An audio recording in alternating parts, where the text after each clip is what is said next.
Hello दोस्तों, नमस्कार। मैं फिर से हाजिर हूँ, आपका साथी और दोस्त बैराज राम चौधरी। आप देख रहे होंगे इस स्लाइड में कुछ फ़ोटोज़ दिख रहे हैं, जो जिन्होंने सफलता की कहानी लिखी है और आज यहाँ फ्रंट लाइन पे हैं और फ्रंट स्लाइड में है। ये हर किसी पेज की फ्रंट लाइन पे रहे हैं, चाहे वो पेज हो, चाहे वो पत्रिका हो या चाहे कोई मैगज़ीन्स हो। उन सब की ये फ्रंट पर रहे हैं क्योंकि ये अपनी ज़िंदगी के हीरो हैं और दूसरों के आदर्श हैं। तो आज अपन बात करेंगे कि आरएएस अधिकारी चयन की रणनीति क्या होनी चाहिए। तो हम इस पर पूरा चर्चा करेंगे कि किस तरह से इसमें प्रक्रिया है, कौन-कौन से एग्ज़ाम होते हैं, किस तरह से इंटरव्यू होता है, ये सब कुछ। चलिए, तो आगामी एग्ज़ाम के लिए ये मैं भी आशा करूँगा कि हम सभी तैयार हैं, क्योंकि मैं भी इसी लाइन में ही हूँ अभी तक जब तक सिलेक्शन नहीं हो जाता। तो चलिए, myself Bairaj Ram Chaudhary, ex patwari, teacher, RAS aspirant. 2013 में इंटरव्यू दिया था, 2016 में भी इंटरव्यू दिया था आरएएस का। तो हम आरएएस की रणनीति पर बात करेंगे कि आरएएस की एकदम क्लियर रणनीति क्या हो। कहा जाता है कि मतलब एक जगह आप कहीं खड़े हैं और 3 रास्ते जाते हैं वहाँ से, और आपको फिर चूज़ करना होता है कि हम किस रास्ते जाएँ ताकि सफलता के सटीक डेस्टिनेशन पर पहुँच सकें। तो इसमें हम कुछ स्टेप लेंगे, जैसे आरएएस का क्या परिचय, मतलब आरएएस है क्या? चयन की क्या प्रक्रिया है? पाठ्यक्रम क्या होता है? इसका एक सिलेबस होता है निश्चित कि ये पढ़ना है, और इसके बाद में एग्ज़ाम्स लेंगे और उसमें हमारे जो हम पास हो सकते हैं। सही रणनीति क्या होनी चाहिए और इसके लिए कौन-कौन सी बुक्स पढ़ी जाए, क्योंकि बुक्स में बहुत सारी बुक्स आती है जिसमें कई सारी रिकमेंडेड अलग-अलग कोचिंग्स के द्वारा भी की जाती है। कुछ व्यक्ति भी अलग-अलग कह देते हैं कि ये बुक्स पढ़ लीजिए। इससे उन अभ्यर्थियों के ऊपर एक बर्डन बन जाता है कि हम कौन-सी किताब पढ़ें, और सबसे अंत में हम पढ़ेंगे कुछ सफलता की कहानियाँ, जिन्होंने आज ये पद पाया है और वो सफल है। वो भी अपने जैसे ही व्यक्ति थे, कोई एलियंस थे नहीं। तो आरएएस एक परिचय, जिस तरह से भारतवर्ष में आईएएस जो अखिल भारतीय सेवा का अधिकारी होता है, नीति निर्माण में, कानून व्यवस्था में, देश की जनता तक सरकार की जो अभिव्यक्ति है या कल्याणकारी योजनाएं हैं उन तक पहुंचाने के लिए जिस तरह से होता है, राजस्थान में भी राज्य लोक सेवा आयोग द्वारा चयनित, उनके द्वारा परीक्षा ली जाती है राजस्थान लोक सेवा द्वारा। उसके बाद में आरएएस अधिकारियों का चयन किया जाता है। आरएएस अधिकारी राज्य नौकरशाही के मुख्य स्तंभ होते हैं, और आरएएस अधिकारियों में सब डिविजनल ऑफिसर, एएसपी जिसे अपन डिप्टी कह सकते हैं, या एसपी से जस्ट नीचे के पोस्ट, और राज्य कर अधिकारी है, राज्य परिवहन अधिकारी जिन्हें हम डीटीओ, कुछ एक जगह आरटीओ भी कहा जाता है, और तहसीलदार सेवा जैसे महत्वपूर्ण। इसके अलावा भी कई सारे पद होते हैं जो अधीनस्थ में भी होते हैं, कुछ प्रॉपर भी सेवा में होते हैं। तो इसमें कौन आवेदन कर सकता है, यानी योग्य कौन है? जिसने विधि द्वारा मान्यता प्राप्त कहीं से भी स्नातक उत्तीर्ण किया है, वो यह फॉर्म अप्लाई कर सकता है। और इसमें विशेष बात ये भी है कि इसमें प्रतिशत या ग्रेड मायने नहीं रखता। वो हो सकता है आपके 33% हो, फिर भी आप फॉर्म अप्लाई कर सकते हैं, और आपके 99% है तो भी कर सकते हैं। तो इसमें आयु क्या है? जिसने 21 वर्ष की आयु पूर्ण कर ली हो, नीचे की आयु है, और अधिकतम 35 वर्ष। आरक्षित वर्ग के लिए इसमें छूट है। और एनजीई जो नॉन गजेस्टेड एम्प्लॉय होते हैं, जो जिसने राज्य सेवा में 5 वर्ष की एक अधीनस्थ सेवा के रूप में अपनी सेवा की है राज्य की, वह 45 वर्ष तक भी फॉर्म भर सकता है। और भर्ती कौन कराता है, ये आप सबको पता है, जो आरपीएससी करवाती है इसकी भर्ती। और प्रशिक्षण, पहली प्रशिक्षण एचएम रीपा जयपुर में होती है, और कुछ एक अधिकारियों की उसमें नहीं होती है। तो अलग अलग संस्थान अपने अपने कैंडिडेट्स को ये प्रशिक्षण देते हैं। अब आते हैं चयन प्रक्रिया पर कि चयन प्रक्रिया क्या होती है। पहला इसमें होता है प्रीलिम्स, जो 100 क्वेश्चन का होता है, कभी कभी 150 का भी होता है। तो ईच मार्क 1 मार्क का एक प्रश्न 1 नंबर का होता है। पहले प्रीलिम्स होता है, उसके बाद मेंस होता है जिसमें 4 पेपर होते हैं, और पर पेपर 200 अंक का होता है। और अंत में इंटरव्यू होता है जिसमें आपकी पर्सनैलिटी देखी जाती है, आपका पर्सनैलिटी टेस्ट देखा जाता है, आपकी अभिव्यक्ति, आपका संप्रेषण कौशल, ये सब कुछ देखा जाता है। इसके बाद में हम आते हैं कि इनका पाठ्यक्रम क्या होता है। इसके बाद ये एक आउटलाइन है, इसके बाद में हम विस्तृत पाठ्यक्रम का भी अध्ययन करेंगे। इसमें एक तो प्रारंभिक, जिसमें राजस्थान की संस्कृति, कला, साहित्य एक। दूसरा इसमें होता है भारत का इतिहास। तीसरा विश्व और भारत का भूगोल, राजस्थान का भूगोल, भारतीय संविधान, राजस्थान की राजनीतिक व्यवस्था, भारत और राजस्थान की अर्थव्यवस्था, विज्ञान और प्रौद्योगिकी और मानसिक योग्यता के भी सवाल होते हैं, और समसामयिक घटनाएं। मुख्य परीक्षा में 4 पेपर होते हैं। पहले मेंस में सब्जेक्ट भी साथ में होते थे, अपने वैकल्पिक सब्जेक्ट रखे जा सकते थे, लेकिन अब ऐसा नहीं है, इन सब को सामान्य कर दिया। सामान्य अध्ययन 1, सामान्य अध्ययन 2, सामान्य अध्ययन 3 और चौथा पेपर होता है वो सामान्य हिंदी और अंग्रेजी का होता है। साक्षात्कार होता है अंत में, ये 100 नंबर का होता है। इसमें आपकी अभिव्यक्ति, संप्रेषण कौशल, केस स्टडी, समसामयिक मुद्दों पर चर्चा और आपका दृष्टिकोण देखा जाएगा कि किसी भी मुद्दे पर आप किस तरह की वस्तुनिष्ठ सोच रखते हैं या किस तरह का दृष्टिकोण रखते हैं। अच्छा, आपकी रणनीति क्या हो कि किस तरह से इस विजय की लाइन को पार किया जा सके। तो इसमें कुछ मैंने बिंदु लिखे हैं, कुछ साथियों से पूछकर लिखे हैं, जो अभी आपको फ्रंट लाइन पर भी बताए थे और आपको सफलता की कहानी में भी बताएंगे। तो पहला है कि केवल प्रमाणिक सामग्री पढ़ें। ऐसा नहीं है कि जहाँ भी कुछ भी मिल गया कि इसको बस पढ़ना है कि ये आरएएस में आने लायक ही है, ऐसा कुछ नहीं है। अधिक जटिलताओं में न जाकर सामान्य समझ और विश्लेषण के साथ पढ़ना चाहिए। आप कितना विश्लेषण कर सकते हैं, उसके कितने आयामों को छू सकते हैं, और गत वर्ष के प्रश्न पत्रों का विश्लेषण जरूर करें, जिससे आपको लगे कि हाँ, इनमें से सवाल इस तरह से इसने पूछा है और आगे किस तरह से किसी मुद्दे पर या किसी टॉपिक पर किस तरह से सवाल पूछा जा सकता है। समसामयिक विषयों पर पकड़ मजबूत रखें, क्योंकि समसामयिक मुद्दों से जोड़कर कई सारे क्वेश्चंस पूछे जा सकते हैं। हो सकता है कि क्वेश्चन स्टैटिक का हो, लेकिन वो कहीं न कहीं करंट में रहा है अभी। जैसे एक सवाल पूछा गया था पहले डिएगो गार्सिया, हो सकता है ये भूगोल का सवाल हो, लेकिन करंट में वह चर्चा में था। या 9 डैश लाइन का पूछ लिया, या दक्षिणी चीन सागर का पूछ लिया। ये सारे रणनीतिक तत्वों में भी, राजनीतिक तत्वों में भी आते हैं, लेकिन ये कहीं न कहीं करंट में प्रभावित कर रहे हैं। एक साथ कई लक्ष्यों को साधने की कोशिश नहीं करें। ये मेरे साथ भी ये ऐसा हुआ है कि यूपीएससी देने के साथ साथ कि आरपीएससी दे दें या आरपीएससी के साथ यूपीएससी देने की कोशिश करें। तो 2 घोड़ों के ऊपर सवार होने का मतलब है कि या तो एक पे हो जाइए, नहीं तो गिरना निश्चित है। और एक सबसे बड़ा फैक्टर ये है कि समय सारणी बनाकर और नियमितता के साथ अध्ययन करें। ऐसा नहीं है कि आज हमने पढ़ लिया और कल नहीं पढ़ा या परसों नहीं पढ़ा, उसके बाद में हम पढ़ना शुरू करते हैं कि अब शुरू करते हैं, एक दिन पढ़ लिया। इस तरह से कोई ऑफिसर्स नहीं बन सकता। आरएएस का और आईएएस का तो सपना ही छोड़ दीजिए। इसके लिए आपको लगातार और नियमित रूप से अध्ययन करना पड़ेगा, और वह भी समय सारणी बनाकर सभी सब्जेक्ट्स को पढ़ना पड़ेगा। एक सब्जेक्ट पे आपकी पकड़ मजबूत है, दूसरे पे नहीं है, तो आप इस पे फोकस करने की कोशिश करें कि वो आपकी समय सारणी में सारे सब्जेक्ट आ जाएं। और नवीन तथ्यों से अवगत रहने के लिए इंटरनेट का प्रयोग कर सकते हैं। ऐसा नहीं है कि आप सोशल मीडिया पे बैठे हैं कि हमको सारी सामग्री इस पे मिल जाएगी, ऐसा नहीं है। आप एक प्रमाणिक वस्तु को या प्रमाणिक जो थिंग्स हैं उनको खोजने की कोशिश करें इंटरनेट पे। फिर निरंतर प्री और मुख्य परीक्षा के प्रश्न हल करने का अभ्यास करते रहना चाहिए।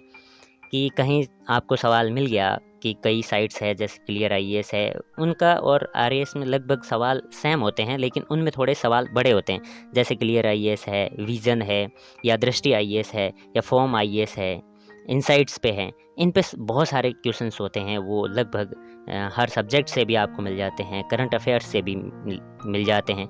तो उनका निरंतर अभ्यास करता रहना चाहिए, उसको लिखते रहना चाहिए और प्री के सवाल हल करने की कोशिश करना चाहिए। तो ज़्यादा उलझना नहीं है या कोई एक स्पेशलिस्ट किसी सब्जेक्ट का नहीं बनना है, क्योंकि आपसे एक सामान्यज्ञ की उम्मीद रखी जाती है, और वैसे आरएएस और आईएएस सामान्यज्ञ ही होते हैं, न कि स्पेशलिस्ट होते हैं। आगे हम बात करते हैं आरएएस प्रारंभिक और मुख्य परीक्षा के लिए पुस्तकें क्या क्या हो।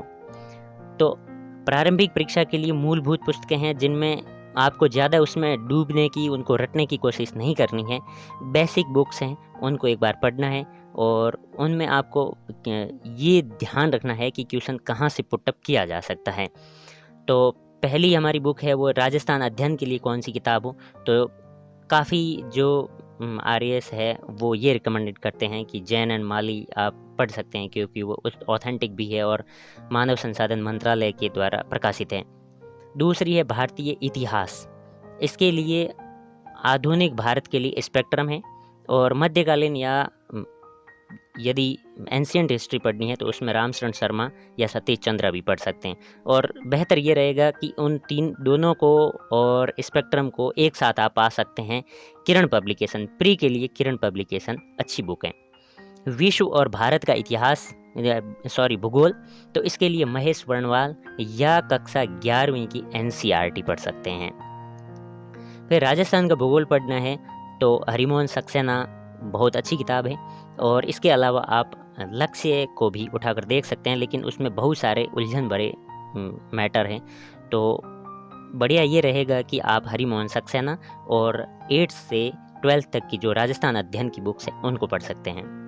अर्थव्यवस्था की अवधारणा और भारतीय अर्थव्यवस्था, तो इसमें मूलभूत सामग्री यही होती है कि मुद्रा है, बैंकिंग है, और जीडीपी कैलकुलेशन है इससे संबंधित। तो इसके लिए मैं रिकमेंड ये करूँगा, दृष्टि आईएएस का विशेषांक आता है, उसको अच्छी ढंग से पढ़ लीजिए। और महेश वर्णवाल जी ने अभी ये बुक लॉन्च की है पिछले साल ही, तो इसको अच्छी तरह से पढ़ सकते हैं। ये मेंस के लिए भी आपके काम आ सकती है, उसमें आपका जो क्लियर है, जो अवधारणा है वो सारी क्लियर हो सकती है। इसके साथ में यदि आपको टाइम मिले तो आप मृणाल आईएएस के भी जो वीडियोज़ हैं उनको देख सकते हैं। राजस्थान की अर्थव्यवस्था, इसमें लक्ष्मी नारायण नाथुराम के वो भी सेलेक्टेड आपको जो टॉपिक है उनको पढ़ना है। भारतीय राजनीतिक प्रणाली और संविधान, बेशक एम लक्ष्मीकांत। इसके अलावा यदि आपको अच्छी बुक्स कोई आपकी नज़र में हो तो उसे भी पढ़ सकते हैं, लेकिन लक्ष्मीकांत बड़ी बुक है, इसको देख कर डर मत जाना कि ये बहुत बड़ी बुक है, उसको रटना नहीं है। उसमें से आपके जो सिलेबस के टॉपिक हैं उनको ही पढ़ना है अच्छी तरह से। विज्ञान और प्रौद्योगिकी, इसमें विवास पनोरमा भी पढ़ सकते हैं। कुछ रिकमेंडेड करते हैं कि स्पेक्ट्रम की जो विज्ञान और प्रौद्योगिकी है उसको भी पढ़ सकते हैं। तो विवास पनोरमा मेरी नज़र में अच्छी बुक है। और मानसिक योग्यता यूएस शेखावत, जो आपके टॉपिक हैं उनको ही पढ़ना है यूएस शेखावत की बहुत बड़ी बुक है। इनमें सिर्फ सेलेक्टेड जो टॉपिक्स हैं उनको ही पढ़ना है, और यदि आप अच्छी तरह से पढ़ते हैं तो उसको 5-7 दिन में आराम से क्लियर कर सकते हैं। समसामयिक घटनाएं बहुत बड़ा वजन रखता है किसी भी एग्जाम में, समसामयिक घटनाओं का पोर्शन। तो इसमें कोई भी आप एक पत्रिका, कोई भी मंथली ले सकते हैं, विजन या दृष्टि, और राजस्थान के लिए क्रोनोलॉजी या मूमल की, इनकी बुक्स आप ले सकते हैं। और आप न्यूज़पेपर पे पूरे ध्यान रखें कि आज क्या न्यूज़ चल रहा है, आज क्या डिस्कशन हो रहा है। ऐसा नहीं है कि आप फालतू की चीज़ों को उनमें पत्रिका में या भास्कर में इस तरह की नहीं पढ़नी है। केवल आपको ऐसा लगता है कि ये अच्छी महत्व रखती है खबर, उसी को ही पढ़ना है। आगे हैं मुख्य परीक्षा में मतलब ये अपन सिलेबस के साथ साथ बुक्स भी देख लेंगे कि सामान्य अध्ययन प्रश्न पत्र 1 भाग 1, उसमें है राजस्थान की कला, संस्कृति, साहित्य और परंपरा, वही जो हमने प्री में देखी थी, जैन एंड माली। भारतीय इतिहास एवं संस्कृति, भारतीय इतिहास के लिए ज़्यादातर सवाल है आधुनिक भारत से पूछे जाते हैं, मध्यकालीन या प्राचीन भारत में बहुत कम प्रश्न पूछे जाते हैं। तो इसके लिए स्पेक्ट्रम अच्छी बुक है, और नितिन संघानिया के चयनित अध्याय आप पढ़ सकते हैं। आधुनिक विश्व का इतिहास, बेशक बहुत ही शानदार किताब, अखिल मूर्ति के चयनित आप अध्याय उसमें से पढ़ सकते हैं। भाग ब, इस इकाई सेकंड में है भारतीय अर्थव्यवस्था, इसमें महेश वर्णमाल और विजन मेंस 300 जो 65 पत्रिका आती है उसको पढ़ सकते हैं। और अर्थव्यवस्था के लिए तो आपको लगातार करंट पर ध्यान रखना पड़ेगा, क्योंकि स्टैटिक कम ही पूछी जाती है। वैश्विक अर्थव्यवस्था, रमेश सिंह के चयनित अध्याय आपको पढ़ने हैं, रमेश सिंह पूरी नहीं पढ़नी है। राजस्थान की अर्थव्यवस्था है, उसमें आर्थिक सर्वेक्षण पढ़ सकते हैं राजस्थान का, और लक्ष्मी नारायण नाथुराम का, जिनकी एक आरबीडी ने प्रकाशित की है, छोटी सी बुक है, उसको पढ़ सकते हैं। फिर भाग स है, उसमें इकाई 3 में समाजशास्त्र, जो आहूजा के बुक है, उनमें आप चयनित अध्याय पढ़ सकते हैं। प्रबंधन में अब की बार भी एनसीईआरटी से ही आरपीएससी ने सवाल उठाए हैं, जिसमें 11th और 12th की जो प्रबंधन की किताब है उसमें अच्छी तरह से इस मैटर को क्लियर किया गया है। अंकेक्षण में भी और लेखांकन में भी एनसीईआरटी के आप नोट्स बना सकते हैं। एनसीईआरटी ऑडिटिंग के काफ़ी अच्छे उसमें चैप्टर्स दे रखे हैं, और ज़्यादातर आरपीएससी ऑथेंटिक स्रोत को ही लेती है। अब है मुख्य परीक्षा सामान्य अध्ययन द्वितीय प्रश्न पत्र। इसमें इकाई फर्स्ट में है प्रशासकीय नीति शास्त्र। इसमें आप दृष्टि आईएएस के नोट्स जिनके चयनित भाग है वो पढ़ सकते हैं, और आरबीडी प्रकाशन का आप सहारा ले सकते हैं।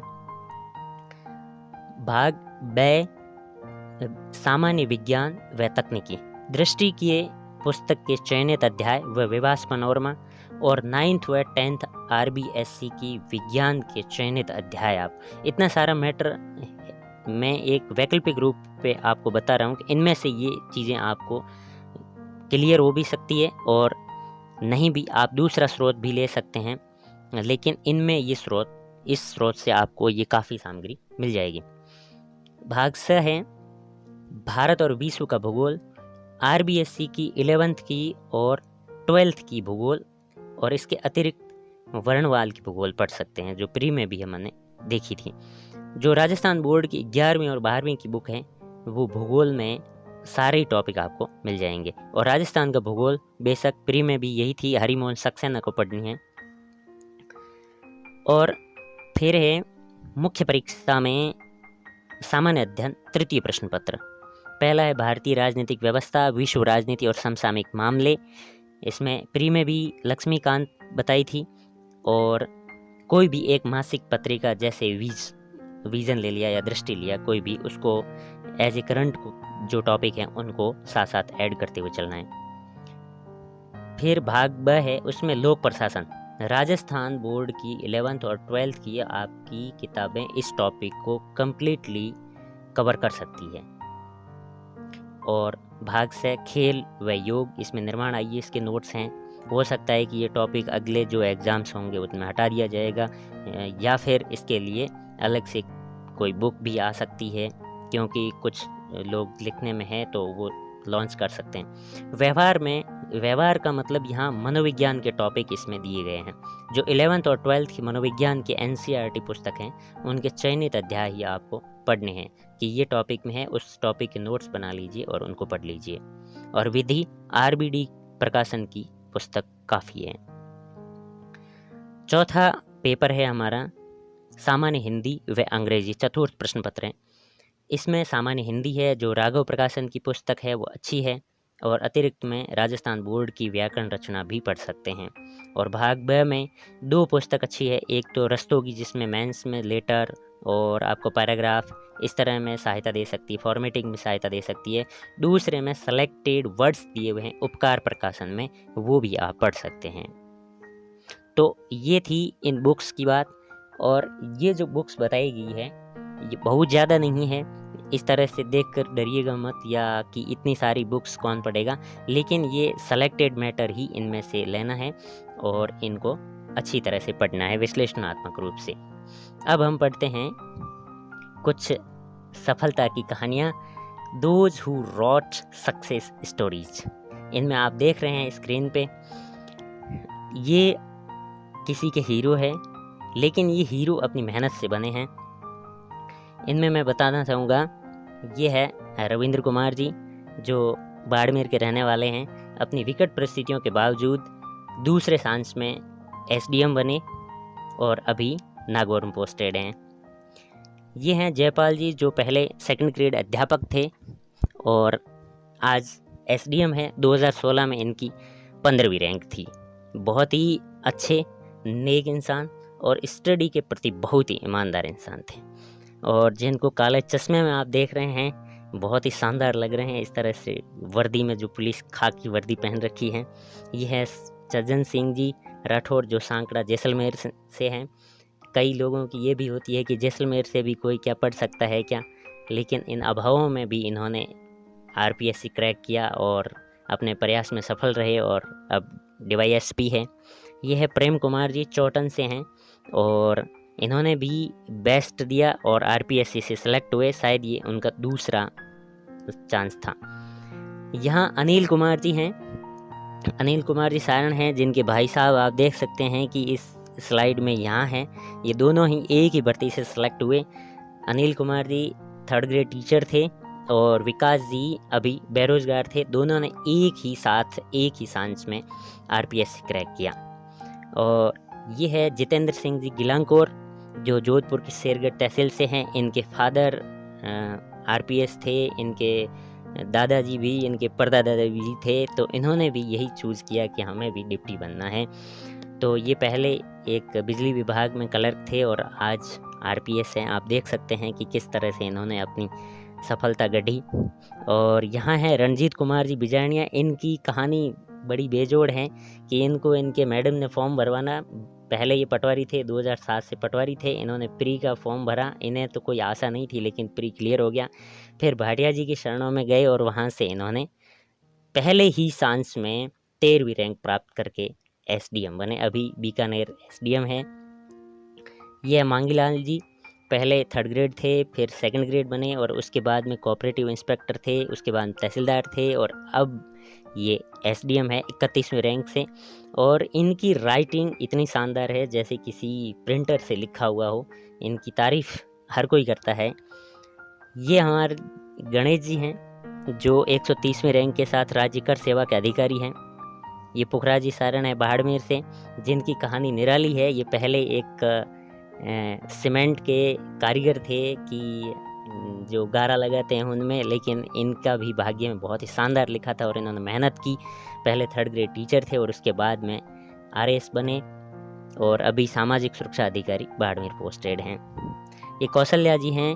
इन्होंने पहले पटवारी ज्वाइन किया, उसके बाद 3rd ग्रेड बने और अब ये 2016 से तहसीलदार सेवा में हैं। ये कुटेंद्र जी, इन्होंने भी यही स्टोरी अपनाई, पहले पटवारी फिर टीचर और उसके बाद में आरएएस तहसीलदार सेवा के अधिकारी हैं। चौखाराम जी, जो यूपीएससी के लिए गए थे, वहाँ इन्होंने बहुत ही अच्छा प्रदर्शन किया। प्री में एक बार 200 में से 136 नंबर लेके आए थे, लेकिन वहाँ इनके भाग्य साथ नहीं दिया और यहाँ आरपीएससी में ये तहसीलदार सेवा का अधिकारी हैं। ये यहाँ अरुण जी है, जो हमेशा मेरे साथ चलते थे इंटरव्यू देने के लिए भाटिया जी के सर के पास, लेकिन डरते बहुत थे कि मेरे को भाटिया जी बहुत लंबे लंबे सवाल भी पूछते हैं, कुछ समझ में नहीं आता किस तरह से आरपीएससी में इंटरव्यू फेस करूंगा। लेकिन 27वीं रैंक के साथ सेलेक्ट होकर डिप्टी बने हैं और अभी जयपुर में पोस्टेड हैं।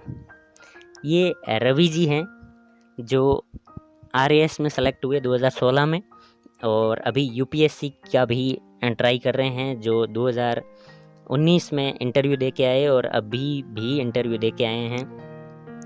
और इनकी रणनीति सामान्य अध्ययन की बहुत ही शानदार है, जो इन्होंने रणजीत जी को भी सिखाई और रणजीत जी 13वीं रैंक पे सेलेक्ट हो गए। विकास जी का मैंने आपको बता दिया, तहसीलदार सेवा का अधिकारी हैं और अनिल जी के भाई हैं और अभी आबू रोड प्रशिक्षित ट्रेनिंग के रूप में वहाँ सेवाएं दे रहे हैं। ये चमन जी हैं अपने बाड़मेर से ही, जिन्होंने यहाँ अभाव में जीते हुए भी सेलेक्ट हुए। और यहाँ आप देख सकते हैं कि हमारी मित्र मंडली है वो इंटरव्यू ले रही है और ये रणजीत जी है और यहाँ विकास जी है, रवि जी है और चौक जी है। ये सारे ही बहुत ही नेक इंसान और अपनी स्टडी के प्रति बहुत ही ईमानदार थे। तो हमें भी इस तरह से यदि प्रयास करना है तो लग जाइए अभी से और अपना मैटर उठाइए और आरपीएससी के लिए निकल पड़िए। आपका ईश्वर भी साथ देगा। तो thanks for watching, subscribe the channel.